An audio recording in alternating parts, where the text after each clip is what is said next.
An amazing incident. A dead Ukrainian soldier appeared to the Athos elder at the altar. And this is what he said to him.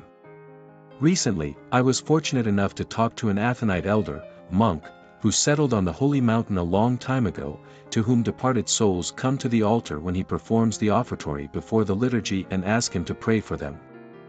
I have no permission to tell the name of this old man.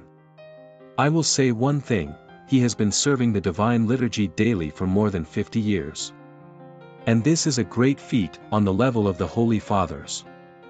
The elder said that about 15 years ago he visited the Odessa Holy Dormition Monastery. And one mother asked him to guide her unfortunate son on the path of repentance. The boy was about 20 years old.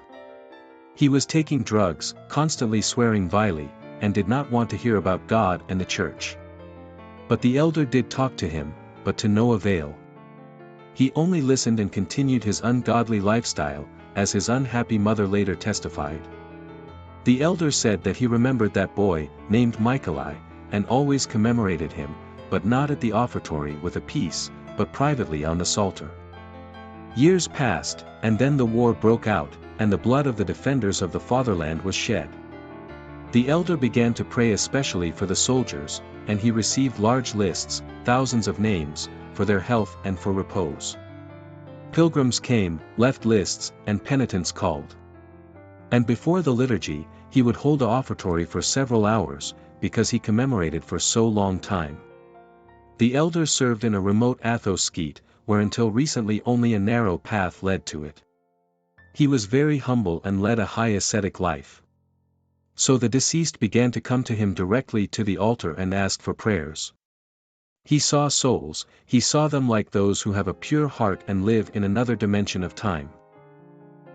And their passionate love for Jesus Christ united them with the Lord so much that divine qualities were manifested in them. The great power of the elder was felt from his gaze alone.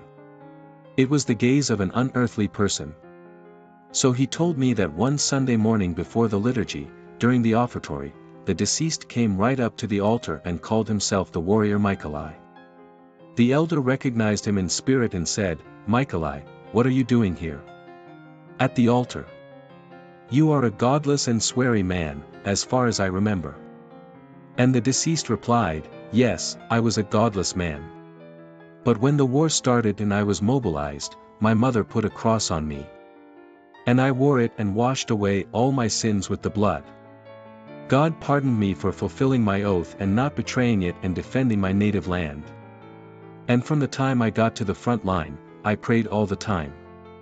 And before I was hit by a mine fragment, I was reading the Lord's Prayer." The elder commemorated the warrior by pulling a particle out of the prosphora, but he was so excited that he could not begin the liturgy for a long time. This is what I heard from the Athonite elder, who is asceticizing in one of the skeets of the holy mountain. And indeed, how many such atheists who came to know God under mortar fire, felt the presence of God, became believers. Indeed, closeness to death is closeness to God. There, in the trenches, in a state of altered consciousness of war, they see the souls of their comrades come out. This is what Nikolai, a company officer of the 10th Brigade, wrote to me.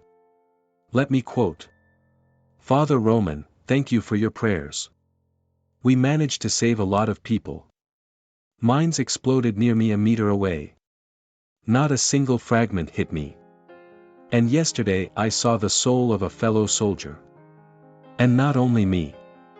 I ask for prayers for my brother Karen, we can't pull him out. He is dying, he asks me to come and take him, but I cannot. I have to crawl 1 kilometer. There are a lot of enemies with machine guns. God bless all those who stand in defense of their homeland and fulfill their oath."